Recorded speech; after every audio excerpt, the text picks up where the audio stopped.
The New England Courant was a kind of a tabloid newspaper in colonial Boston, a paper that attacked the colonial government there and made fun of prominent clergymen, anything that would set off the establishment at that time. The proprietor of the paper was James Franklin, fourth son to the same father as the famous Benjamin Franklin. At the height of its success, 1722, and we're talking about 50 years before the events of the American Revolution, a letter appears under the door of the newspaper. It was a letter that would bring the newspaper much fame and would change history.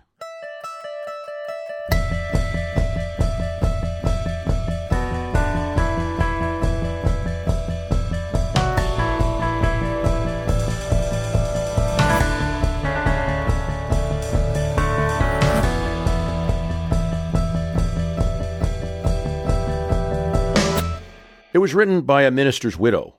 Her name, Silence Dogood. Dogood said she was an enemy to vice, a friend to virtue. She loved the clergy and good men, but was the mortal enemy to arbitrary government and unlimited power. She was also an advice giver, and she could observe and reprove the faults of others. James Franklin knew that this letter that had arrived at his newspaper was fake. There was no minister's widow writing this letter. But he also knew it was really good stuff. In her first letter, the reader learns about Silence Dogood's birth on board a ship sailing to Boston, and the dramatic death of her father, swept overboard as he was standing on deck, celebrating his newborn daughter.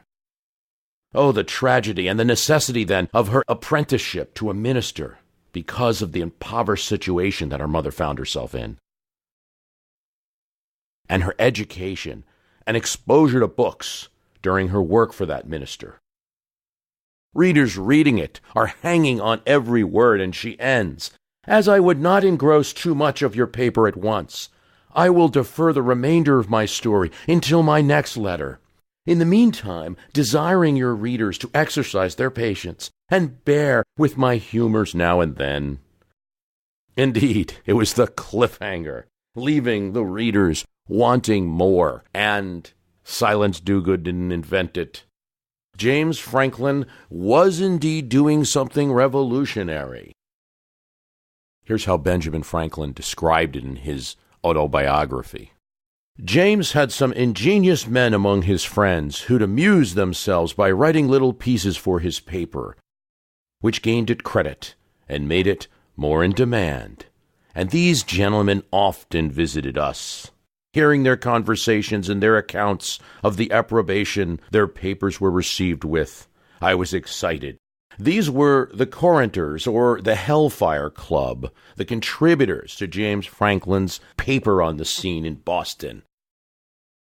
After the New England Courant published it about 2 weeks later, another letter appeared under the door. Then another. In that second letter, Silence Dogood continues her story and talks about how when the minister proposed marriage to him, she first burst out laughing and then apologized, and upon reflection, then accepted. She summarized her 7-year marriage, ending with the death of the minister. It is undoubtedly the duty of all persons to serve the country they live in according to their abilities. Let it suffice that I now take up a resolution to do for the future all that lies in my way for the service of my countrymen. So Silence Dogood continues. I have from my youth been indefatigably studious to gain and treasure up in my mind all useful and desirable knowledge. As I have found it very beneficial to me, I am not without hopes that communicating my small stock in this manner by piecemeal to the public may, at least in some measure, be useful. And so she dispensed her advice about politics, about the country, about our times. Among the many reigning vices of town, which may at any time come under my consideration and reprehension, there is none which I am more inclined to expose than that of pride. It is acknowledged by all to be a vice most hateful to God and to man. But this speculative pride may be the subject of another letter. I shall at present confine my thoughts to what we call pride of apparel. And she goes on talking about how the fashions of the day, and there's too much looking to Europe for fashions, and we should be looking at American homespun. Giving advice might be an American tradition. That's the conclusion of Jessica Weinberg, the author of Asking for a Friend, 3 Centuries of Life, Love, Money, and Other Burning Questions from a Nation Obsessed. Weinberg has been published in the New Yorker, Harper's, New York Times, The Guardian, many other publications. She was nominated for an Emmy for her work on Vice News Tonight on HBO, and she was a producer on the podcast Serial. And she spoke to us a bit about American advice giving. Jessica, is there something about America that we just love to give advice to each other? Yes. I think that was one of the reasons why I set out to write the book originally. I wanted to understand why this was such a fixture in American culture and in American bookstores and in American radio. It does exist in other countries, but not with the same intensity that it exists here. Yeah, does it go back to, we're a democracy? Yeah, we have a little less class structure than other places, and have really since the colonial times. And if I'm just as good as you, I can give you advice. Yeah, I mean, I think our love of advice speaks to a very loving thing about the sort of speaking in large generalities. It speaks to the fact that Americans are an optimistic people, and we sort of think that with a little bit of help and a point in the right direction, there's not anything is possible. I think it points to the things we celebrate most about American culture. It speaks to the fact that people really do believe in the American dream. Otherwise, they wouldn't be buying so many advice books.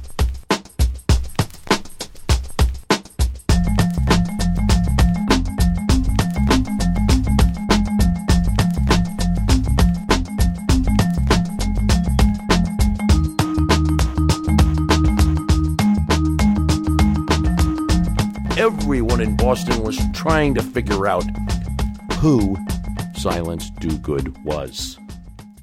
What they could not have known, and what you surely have inferred or already know, the author was none other than Benjamin Franklin, 16 years old. We talked to Jessica about Benjamin Franklin.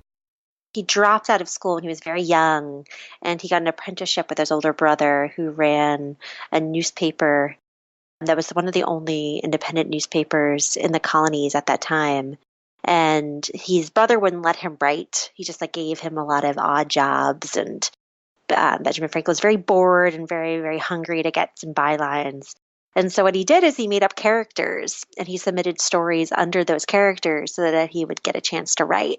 And the first character was this widow who was sort of very moralistic, but shared a lot of opinions with Benjamin Franklin. She talked a lot about educational inequality and a lot about the sort of division between church and state.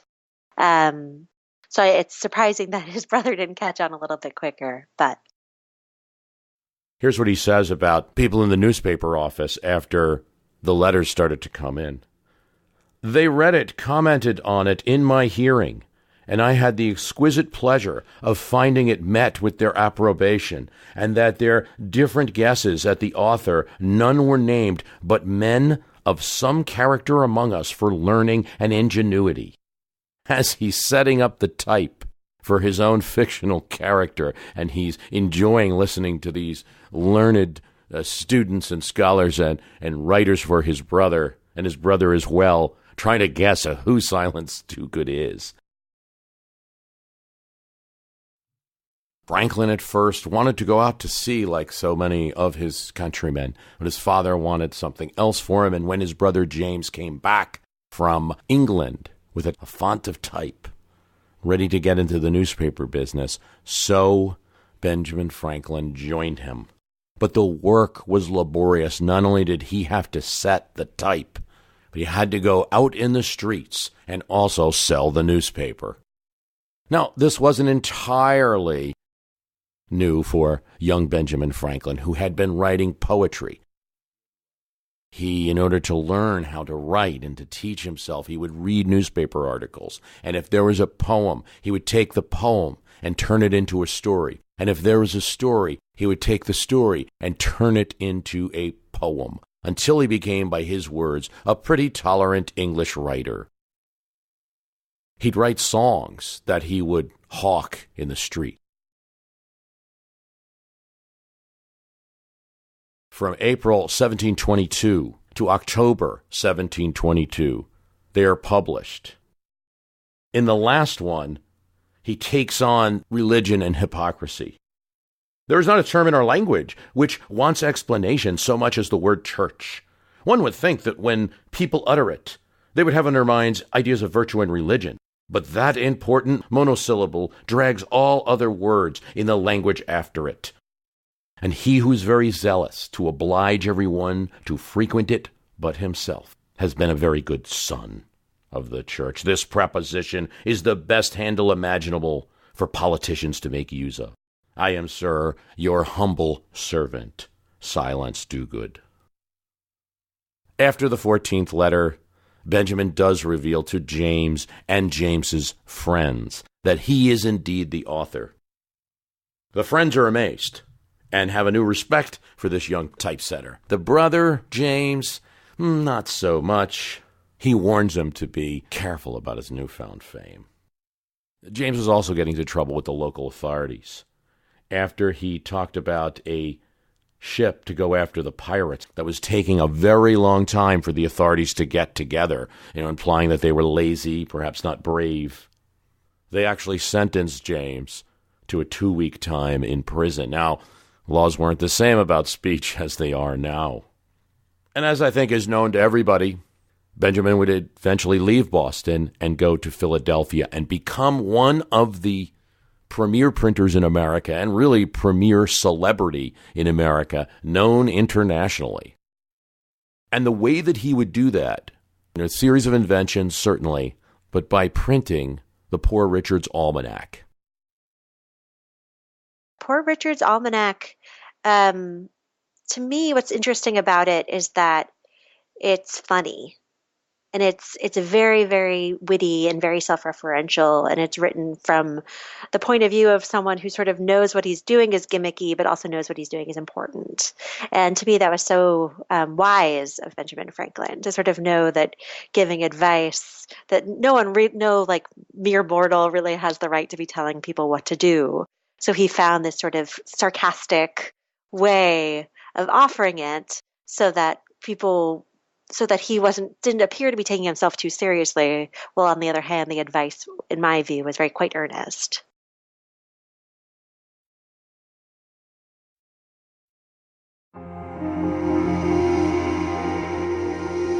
October 16th, 1747. Dear boy, the art of pleasing is a very necessary one to possess, but a very difficult one to acquire. It can hardly be reduced to rules. Right around the time of the American Revolution, Lord Chesterfield's letters to his son shows up on American bookshelves. Kind of has an interesting story. It wasn't like Lord Chesterfield intended to be an advice giver. No, not at all. I feel like this is the last thing he would have wanted. So Lord Chesterfield was a diplomat, and he had an illegitimate son named Philip. And because of the various social rules of that day, of those times, he rarely saw his son as he was growing up. And his son was raised by his biological mother. And he would write his son letters. And he would write his son letters basically every day. And when Chesterfield retired, the letters got more rigorous. And when his son Philip was a teenager, he sort of took a big tour of Europe and met all of Chesterfield's colleagues. And during that time, his letters got very didactic. And he was telling his son how he should behave in various social situations, how his son should pick up women, how his son should dress, how his son should groom himself. And the advice is very conniving. It's very this is how you manipulate a room. This is how you get people to like you. This is how you come across as the smartest, coolest guy. What happened was that Philip died young, and his wife, Eugenia, didn't have a way to make a living. And Chesterfield, when he died, left her no money. And so she decided to sell all of the letters that Chesterfield had written to her late husband. And they were incredibly popular in Britain and then became very popular in America.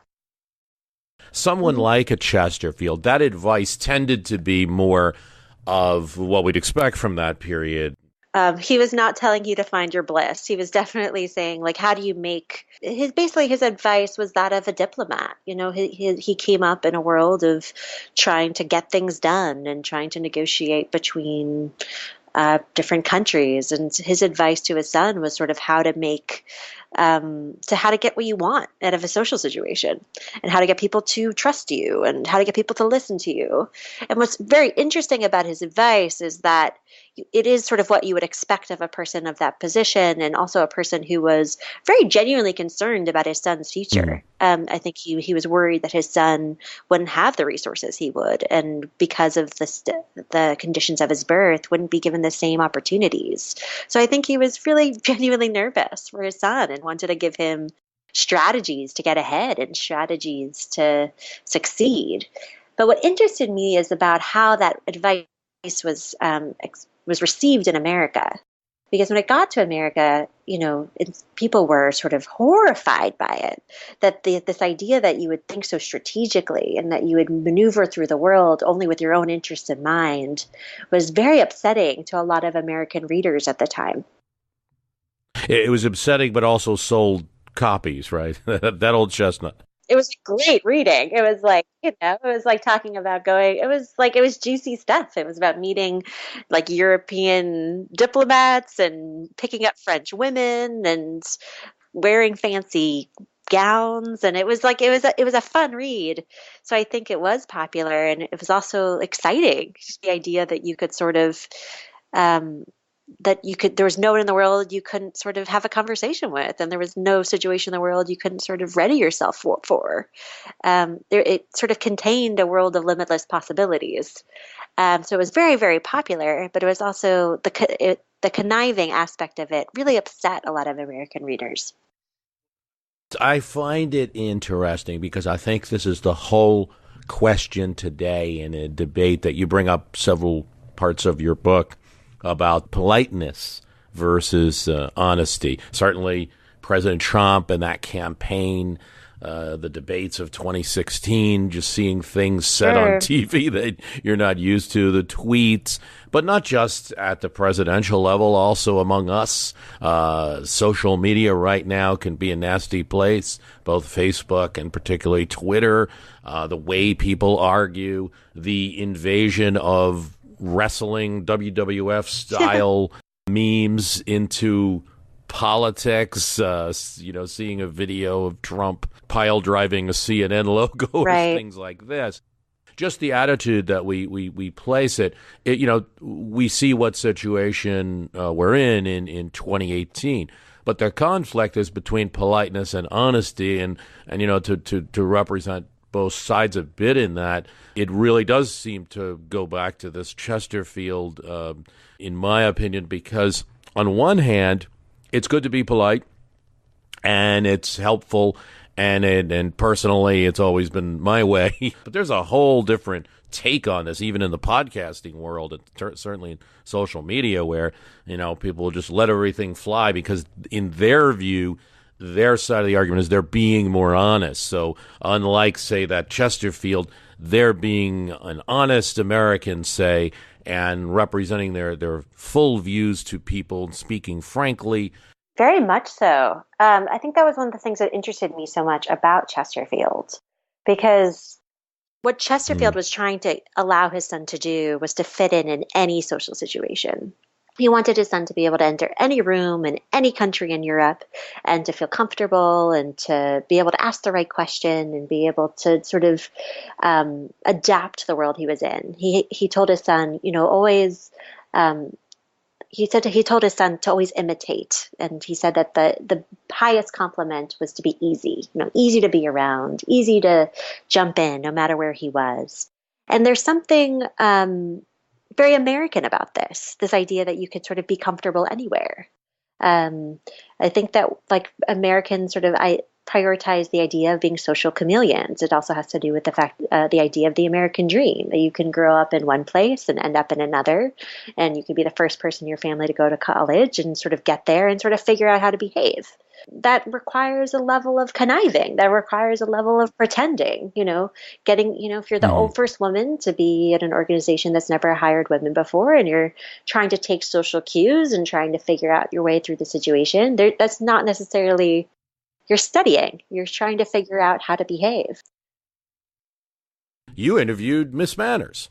Yeah, I did. That was great. Judith Martin, right? Did I have that right? Judith Martin. Yes, that's correct.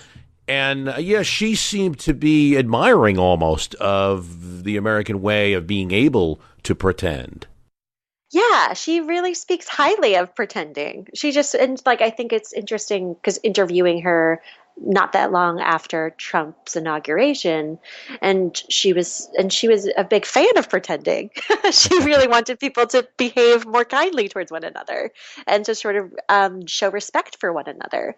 And she sort of talks about how she appreciated that in her time as Miss Manners, who's written a column about etiquette since the 1970s, that she's been delighted to see that fewer politicians are so bigoted, and that they sort of know that those kinds of comments are no longer acceptable to the people that they are governing, and so they stop saying it, whether or not that still is reflective of what they think.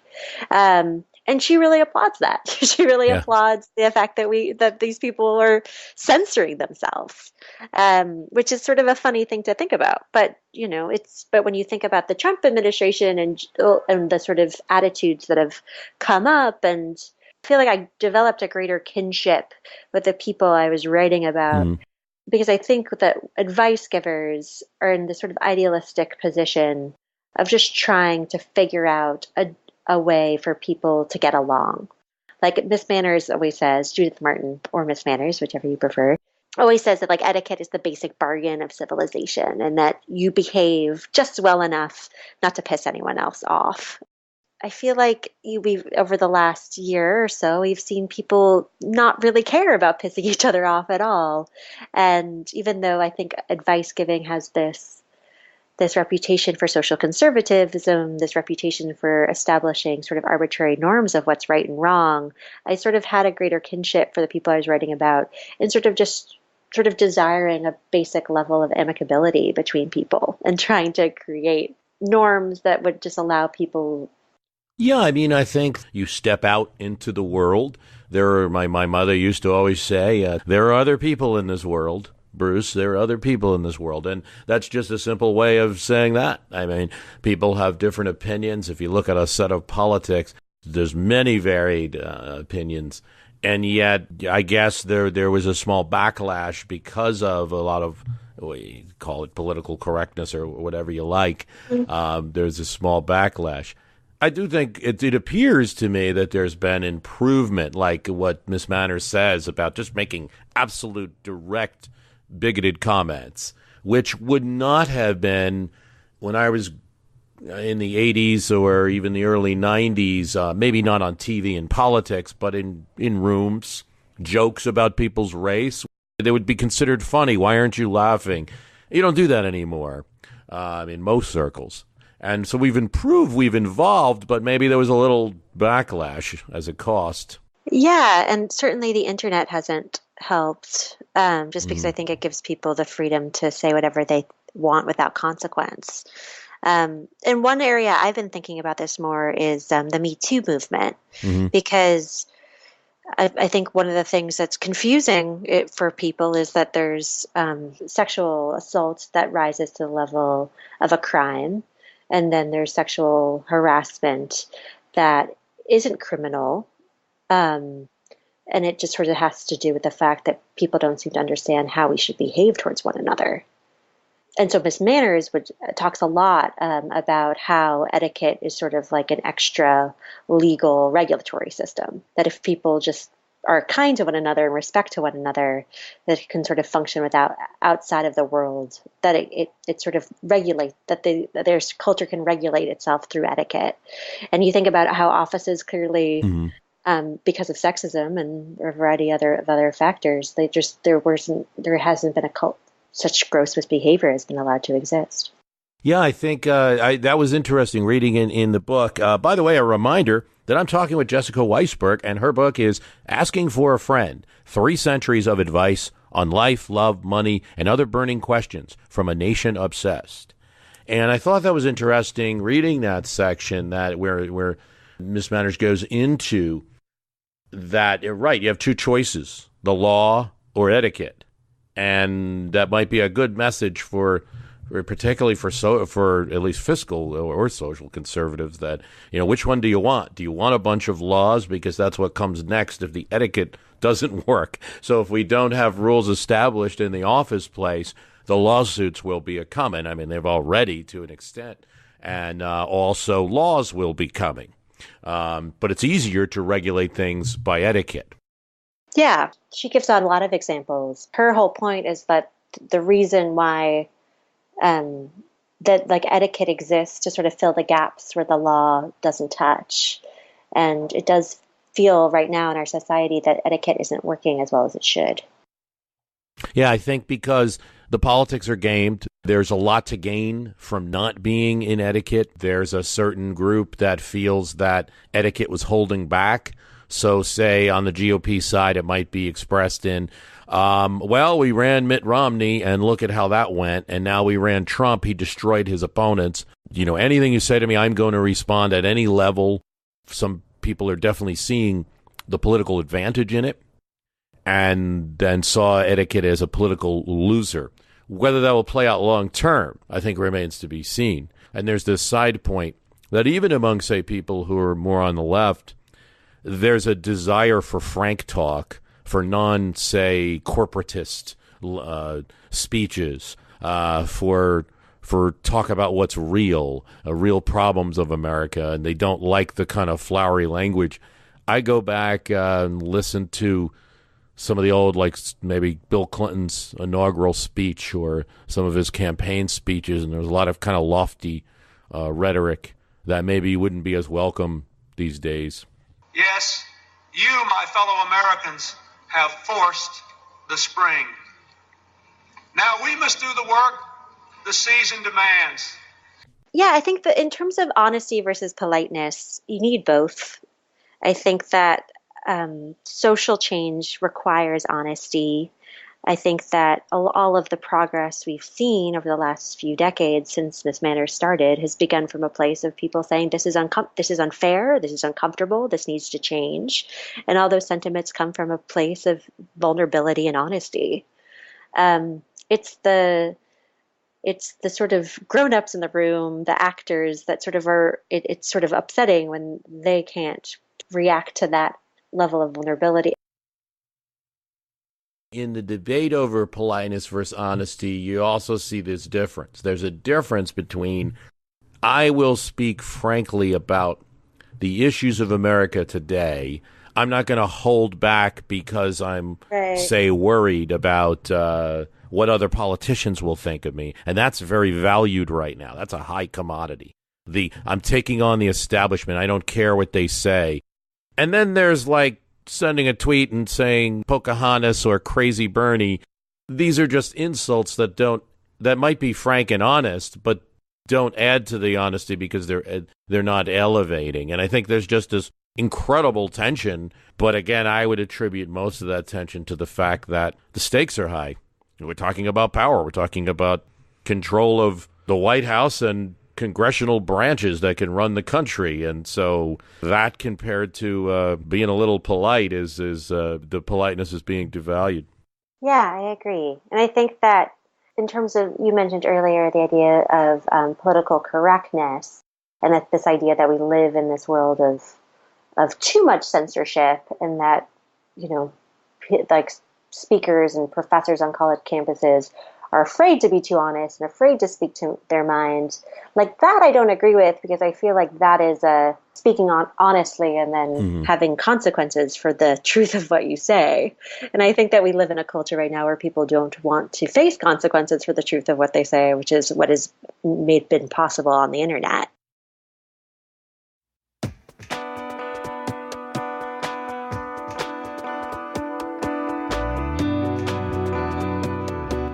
On May 7th, 1931, the most sensational manhunt in New York City came to its climax. Two-Gun Crawley, the killer, the gunman who didn't smoke or drink, was at bay. 150 policemen and detectives laid siege to his top-floor hideaway. They chopped holes in the roof, and they tried to smoke out Crowley, the cop killer, with tear gas. Then they mounted their machine guns on surrounding buildings, and for more than an hour, one of New York's fine residential areas reverberated with the crack of pistol fire and the rat-tat-tat of machine guns. 10,000 excited people watched the battle. Nothing like it had ever been seen on the sidewalks of New York. And when Crowley was captured, Police Commissioner E.P. Mulrooney declared that the two-gun desperado was one of the most dangerous criminals ever encountered in the history of New York. But how did Two-Gun Crowley regard himself? We know, because while the police were firing into his apartment, he wrote a letter addressed to whom it may concern. And as he wrote, the blood flowing from his wounds, "Under my coat is a weary heart, but a kind one that would do nobody any harm." A short time before this, Crowley had been out with his girlfriend on a country road in Long Island when a policeman walked up to the car and said, "Let me see your license." Without saying a word, Crowley drew his gun and cut the policeman down with a shower of lead. And that was the killer that said, "Under my coat is a weary heart, but a kind one."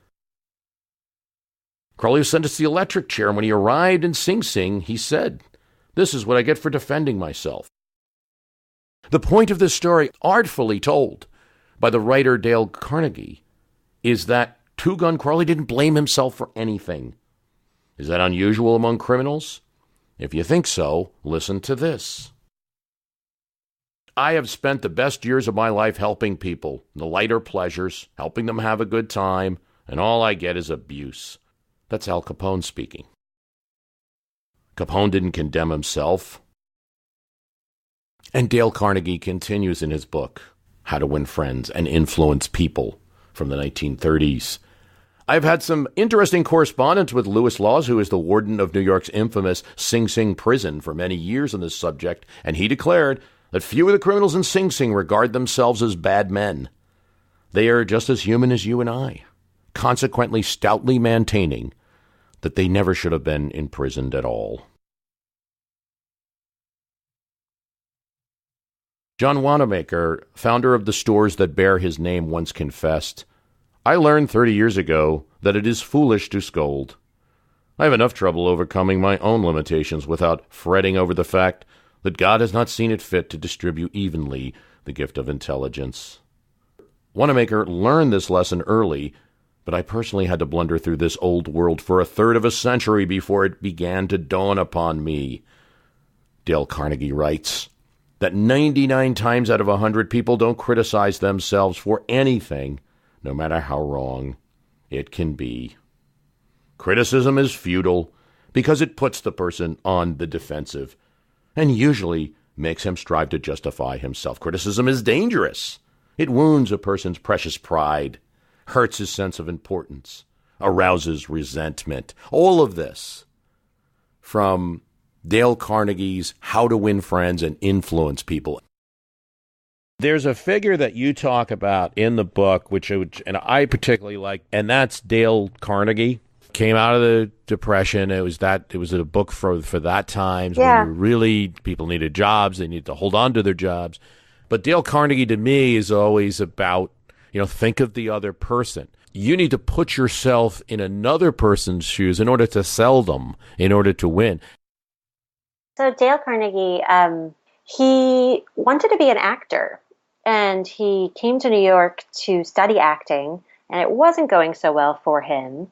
And so he started teaching public speaking classes.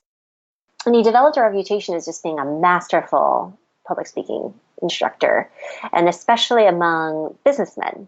And so if you were sort of a mid-level businessman who wanted to impress your boss, who had a big presentation, you would take Dale Carnegie's class.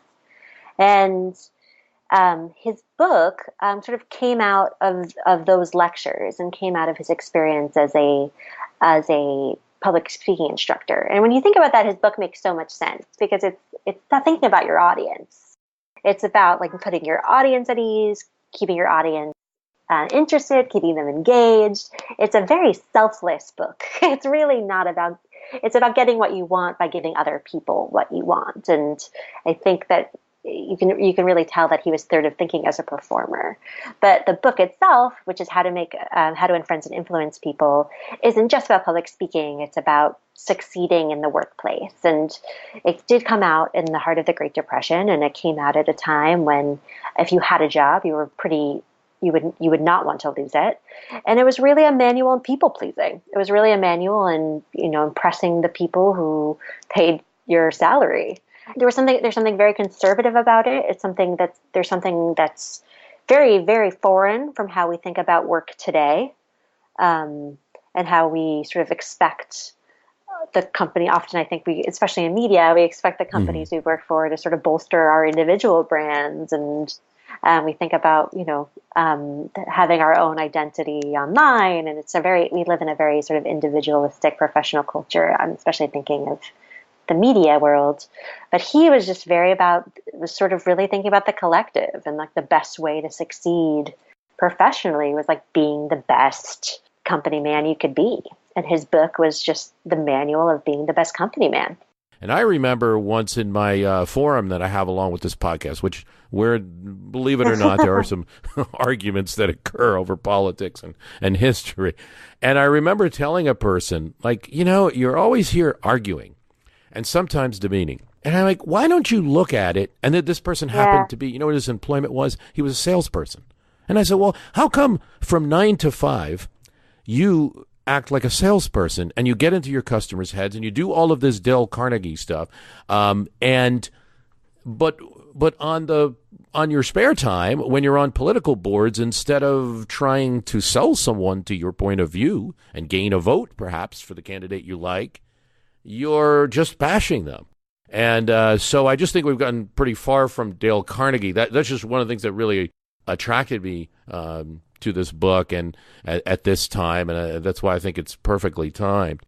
Perhaps talk a bit about Dale Carnegie. And the book still sells, and there's still you visited one of the Dale Carnegie centers as part of your research. I did, yeah. I went to a seminar. Most of the people there were there like from companies. It seems that the corporations they worked for had sort of paid for the class. Or sort of had encouraged them to go, and then would pay for a curriculum should they choose to continue with it. And they were there. Like I talked to one guy who was telling me that he now works remotely from his entire team and can go whole days without talking to anybody. And that he just liked the idea of having like a refresher course in basic conversation, which made me kind of sad, but also made a lot of sense because we work in very sort of individualized ways these days. We had these large corporations, and you worked in them. Most there was more labor needed, even if it was white collar labor. There was more labor needed in the past in jobs. Before there were computers. So you're usually working in large workplaces.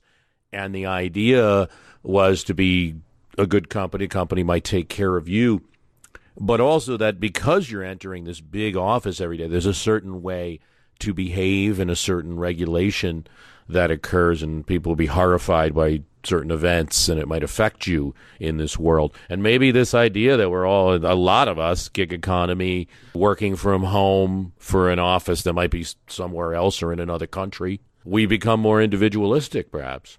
Yeah, I think that's true. And I think that back then also that you could expect a lot more from your employer. And I think that's changed a lot too. Like fewer companies offer health insurance. People stay at jobs for a lot less time than they used to. So I think that it speaks to this period of American life where people were much more loyal to who was employing them, and for good reason. You have a section in your book, which I found interesting, about Quora, and it's the website where people ask questions and answer them. I'm a big user of Quora. I'm an answer writer on Quora So I Oh, suppose great. I can't say I'm always giving advice, although sometimes I do in some of the same areas we just spoke about and think a little differently about politics or something, or how to persuade people. But yeah, no, I'm an avid user. I Yeah. answered something like 400 questions, mostly about history and politics. I love the site. What do you love about it? The site, I think the best thing about Quora is that the questions, Hmm. because to just think of questions for myself and to, just think of what to ask myself and then answer it can be very difficult. That's interesting because I think that's one of the reasons why publishers started advice columns to begin with.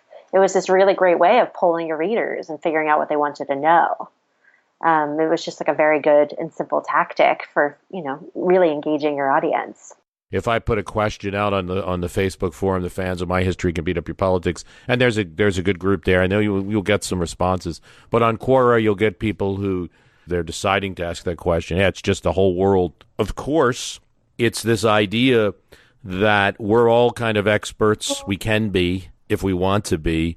And as any podcaster, that's the essence of podcasting. It's just built on that. I think that so much of advice now is given and received online. So I really wanted to end the book with a chapter about that. And Quora stuck out to me for a number of reasons. One, because it's really genuine. A lot of what's on there is advice. And I was sort of touched by the earnestness of the responses and the earnestness of the questions. And I feel like social media in general, as we've been discussing earlier, has a reputation for being like a pretty aggressive space. So the idea that there was this website where people went to be earnest, really interested me. And to me, and speaking of etiquette, I just was sort of amazed by it. It was this very very polite, self-regulatory space that is sort of surprising to me in the internet. I will say about Quora that they are one of the few websites. Would that Twitter had done this in 2007. They have the BNBR policy. Be nice, be respectful. And they kick a lot of people off if they don't adhere to those policies. And Yes. even the guy I profile, who's a very genuine supplier and very prolific supplier, as I talk about in the book, of answers, he's overstepped once or twice and been kicked off. So it's not self-regulating. Yeah, it becomes so because it is the users flagging all the activity that's violations. But yeah, they are one of the few sites that actually enforce it. Of course, there's pushback from the same people that want more frankness, more honesty. I want to say anything I want, who might be on Reddit, say, instead of Quora. But it's got a pretty good, still get very interesting answers. Yeah, it's sort of an interesting space. And I go on Reddit a lot, especially when I'm looking for stories. So, but I felt like Quora was just felt like more of a social space. And the thing I learned from talking to Mike King is that he really has relationships with the different Quora users in ways that felt kind of specific to me. So I profiled a top writer named Mike King, who is probably the most prolific contributor to Quora out there. Mm-hmm. Then he's a former psychologist, and so most of the questions he takes are about are people who are suffering from some kind of mental illness or some kind of trauma. And he's retired now, and he just spends all day long responding to people's questions on Quora. And he's responding to 20 some odd questions a day, and the questions are harrowing. And one thing that I thought about a lot with the book is that advice columns have been a place that people go to when they don't have mental health resources. Jeffrey Zaslow, who is the advice columnist who took over after Ann Landers, talks about just how he got so many questions from people who couldn't afford counseling, couldn't figure out how to get to an AA meeting, wasn't able to use the public transportation, and was turning to him, a guy who won a writing contest. And he was sort of struck by the responsibility of that. And so I was just sort of interested in this guy, Mike King, who had sort of willingly accepted the responsibility of that. And he answers questions from so many people who just sometimes all he does is like give them a hotline number or give them the number of like a mental health clinic in their neighborhood. But it was interesting to me just how much responsibility he had sort of taken on. Oh, absolutely. Yeah, the top Quora writers have become little mini community of their own. We have been talking with Jessica Weinberg, the author of Asking for a Friend, 3 Centuries of Advice on Life, Love, Money, and Other Burning Questions from a Nation Obsessed. Now, you might be listening to this podcast and you say, oh my gosh, we talked about everything. There's so much more in her book. We didn't even get a chance to get into Dear Abby and Ann Landers, the 2 sisters giving, they were sisters, right? Giving advice. Twin sisters, yeah. Twin sisters. Benjamin Spock, Joan Quigley, Helen Hunt, and Sylvia Porter. All of these others advice givers through the ages are, covered in the book. Thanks so much for coming on. My History Can Beat Up Your Politics. Thanks so much for having me.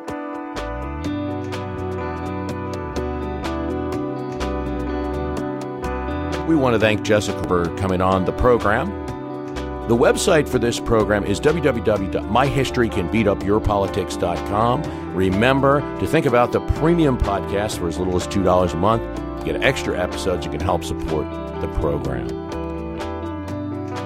I'm very pleased to say that coming up, we are going to have Greg Young from the very successful Bowery Boys podcast, talking about New York City, Robert Moses, infrastructure, a lot of other things. Looking forward to that. Thanks for listening.